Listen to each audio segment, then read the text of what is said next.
I'm here with Ken, and he is one of the people of PhoneSat here at the 2013 Maker Faire. So I guess the thing would be is that they had a successful launch and you got data on the first pass. What was that?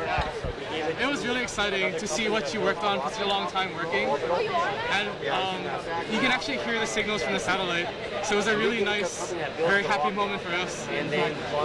So what about, I mean, it could have not happened. I mean, the thing could have not deployed. It simply could have failed shortly after that. Were you kind of mentally prepared, or are you just, or what? We were really nervous. The first pass we got was at a very low orbit, or very low elevation, so we weren't sure that we would hear it or not. We heard the satellites, so we were very, very happy. Okay. So anyway, but I noticed on that first day, it came at a convenient time of a Sunday, so I guess everybody can, you know, be out there, even though I guess you're working that. But you end up using the resources of the Ames Amateur Radio Clubs. How'd that work out for you? They were really helpful. We used a lot of their hardware, and it provided a perfect communications hub for satellite communication. We hope to work with them together in the future. Okay, so kind of go through this real quick of the electronics of the PhoneSat. Put the satellites on. The first phone sets we launched basically consisted of an Android smartphone, transmitting radio, and extra batteries. And what this allowed us to do was to downlink our sensor data through packets to the Earth's ground stations over the amateur radio frequencies. Okay, but I mean, a number of hams contributed to packets, but I was somewhat surprised there's only about 90 that did so? Well, I guess we didn't give as much notice as we wanted, and because we were in such a low orbit, the TLEs we had weren't the best, so it was difficult to track the satellite.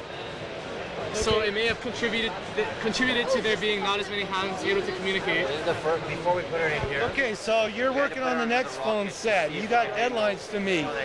Yeah, we're launching in about 4 to 5 months on a SpaceX rocket. Okay, so then you have, I think Jim Cockrell, the program manager for that. I think he's been helpful in shielding you and the rest of the team from all the bureaucracy that goes on. Yeah, I really haven't seen any of the bureaucracy. I just work to making our next launch successful, and that's basically all I do.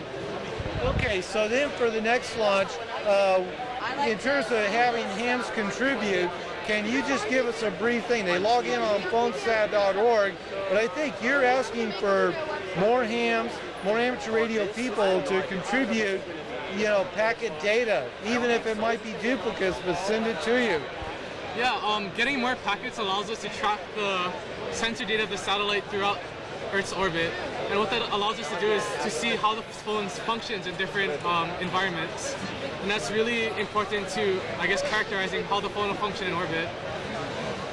Okay, so here with Ken and the rest of them at the PhoneSat team. But actually, let me, I forgot to ask this. How about Maker Faire? Have you seen the rest of it? Yeah, it's really awesome. It's really cool to see what other people are working on. It really makes you want to do more and make really, really cool projects. So you got any ideas for the next PhoneSats? Yeah, I've actually talked to a few people, and we're interested in some new technologies that we could implement. Okay. All right, so here again with Ken and the rest of them of the PhoneSat team. It looks like it's been quite busy for you answering all these questions. Perhaps you might have a voice left. Okay, well, thank you. Thank you.